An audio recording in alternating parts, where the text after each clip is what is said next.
Cable Bahamas Limited became a VAT registrant and is mandated to charge and collect VAT on behalf of the government of the Bahamas. Effective January 1st, 2015, VAT will be added at a rate of 7.5% on all your rev services. As a result, VAT will be included on all your statements beginning January 2015, and you will be required to pay your bill in full inclusive of the VAT. To learn more about the inclusion of your VAT services, visit www.cablebahamas.com/VAT. Good evening, Bahamas. You're tuned into MB12 Weekend, broadcasting from Cable 12 Studios on Robinson Road. Coming up tonight in news, the Prime Minister addresses the nation after value-added tax is rolled out. However, the opposition is questioning government's commitment to helping the poor. The former State Minister for Environment is against VAT on electricity bills. Plus, are Bahamians working more but earning less? I'm Paige McCartney. We've got those stories and more straight ahead on MB12 Weekend.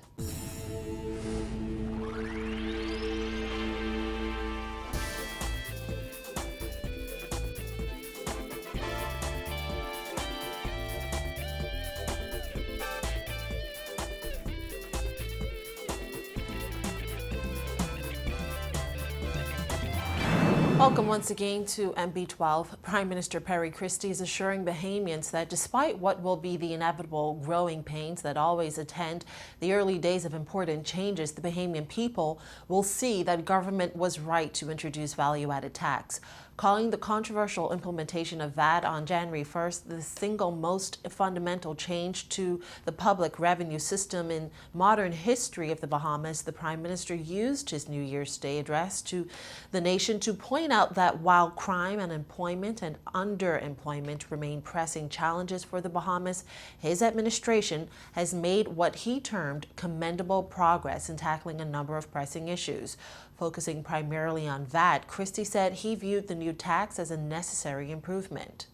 The Prime Minister also focused on immigration reform and the government's new immigration policy, which has drawn much praise and criticism. Christie also promised a renewed focus on crime in the new year. He called it the single biggest challenge facing the nation today. And with regard to the economy, Christie said 2015 will see major advances with the multi-billion-dollar Baha Mar project, in addition to other resort development projects. Christie said he's feeling really optimistic about the country's economic future, more so now than at any time since his administration came to power in May 2012. While opposition leader Dr. Hubert Minnis called Prime Minister Christie's defense of VAT implementation shallow, telling MB12 that if the Free National Movement wins the next general election, his government would repeal certain aspects of the VAT law so that electricity, children's clothing, private health care, insurance, and breadbasket items would no longer be VATable.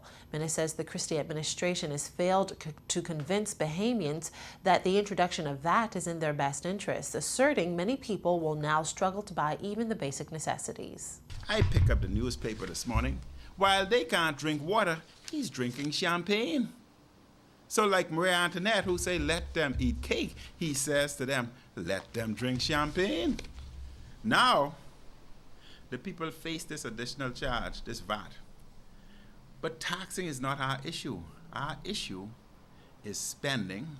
This government, very irresponsible, spending left, right, and center, trying to create a legacy for the Prime Minister. But he must understand that legacies are determined by the people, not him. So don't waste the people's money on spending. The other issue is collection. And just 2 days into the new tax regime, Minnis says it's too early for Bahamians to feel the effects of that, but pretty soon they will. This government tried to paint a rosy picture about the economy. We're going to see more layoffs because light bill will continue to rise and the taxes on different items will rise. So we'll see more layoff in spite of what the Prime Minister says.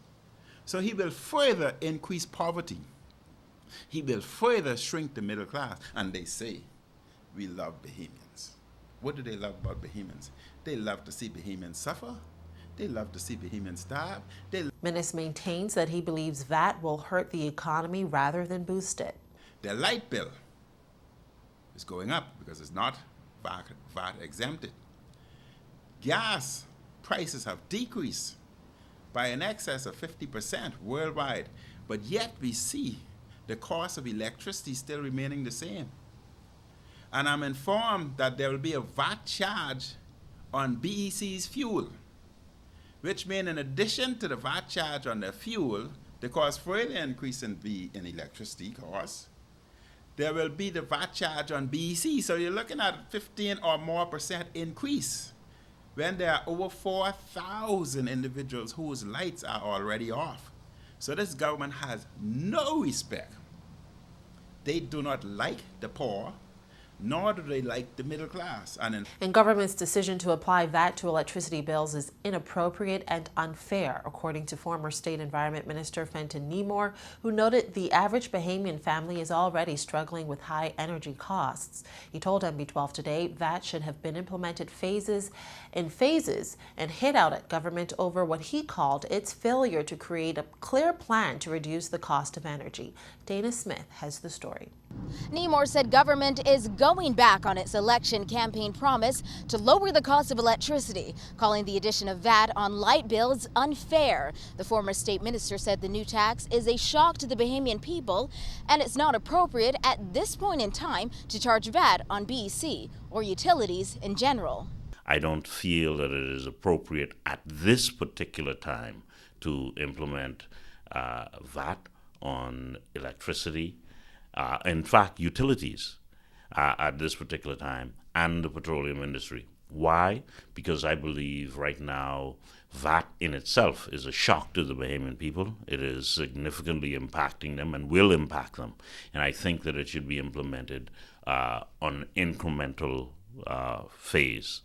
Despite calls from many, including BEC's own executive chairman, to exempt electric bills from VAT, Bahamians will now see a 7.5% tax on their light bills. The Christie administration's decision to charge VAT on BEC bills is in line with recommendations from New Zealand VAT experts, who advised a VAT regime with few exemptions would be crucial to successful implementation. Nemore today recalled the PLP's election campaign promise to lower the cost of electricity and said government has, in fact, done the opposite. Another reason that I feel that the PLP should not implement VAT on energy is because they promised to lower energy costs. In fact, energy today is higher today than it was when they came into office. And so they are going back on their promise, and in fact, they're increasing the price of electricity to the Bahamian people, which I feel is unfair. Nemore said the world is experiencing the lowest energy prices in nearly a decade, yet the Bahamas is unable to take advantage of that. He said he believes government is taking the wrong approach and needs to pay more attention to energy conservation and reducing expenses to taxpayers. He noted people are already struggling with high energy costs. The average family, just for BEC and for the energy, they're going to be looking at between $80 to $150 extra a month just for the energy aspect of their expenses. This is significant when you look at the average family, and so it will definitely affect every family in the Bahamas. The former state minister for the environment said it's clear government is not focused when it comes to lowering the cost of electricity and does not have a clear plan for its ongoing reform of the Bahamas Electricity Corporation. Yeah, one of the things that is very clear with BEC is that the government does not have a clear position on how they are going to reform BEC. That is clear. Every month, the Deputy Prime Minister comes out stating that he'll make a statement in 2 weeks and never does. And he indicated recently in his latest interview that the government wants to look closer into the details of what he is now proposing.